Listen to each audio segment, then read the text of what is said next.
New Jersey officials have charged 3 people after officers spent 5 hours breaking up a massive house party Sunday evening that drew more than 700 guests and 100 vehicles, despite the state's restrictions on large gatherings. Captain Stephen Laskiewicz of the Jackson Police Department said in a statement that officers arrived at the house on Sunday at 8:30 p.m. after receiving a report of a suspicious incident. When they arrived, Laskiewicz said, the officers found a large crowd and a number of concerned neighbors. As the night went on, the crowd swelled, and multiple neighbors began calling 911 to report disturbances and trespassing, Laskiewicz said. As the crowd grew in size, this took the effort of all the on-duty Jackson police officers who responded as the roads into the neighborhood are shut down because more partygoers were still arriving, he said. Officers from 5 nearby police departments and the New Jersey State Police also arrived to help clear the crowd. The entire process of breaking up the party took until 1 a.m., Laskiewicz said. Police identified the 3 people charged with violating the distancing executive order as Yaakov Weiss, 40, Patience Guanue, 23, and Alicia Hinneh, 22.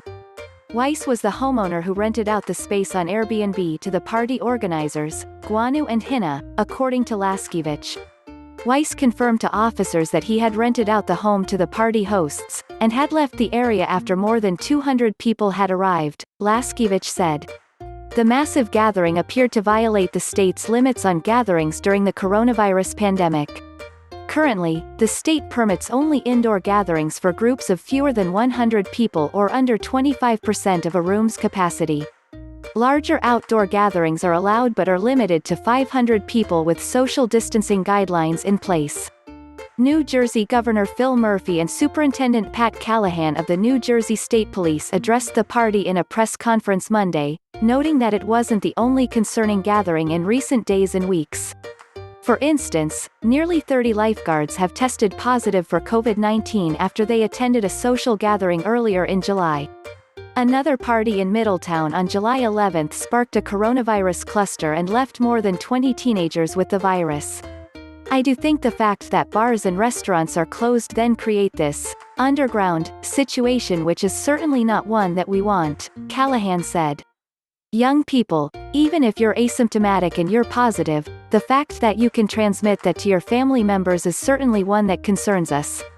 Murphy urged residents to understand that gatherings are perfectly fine, they just need to occur outdoors, with social distancing measures in place, and in groups of 500 people or fewer. It is literally irresponsible.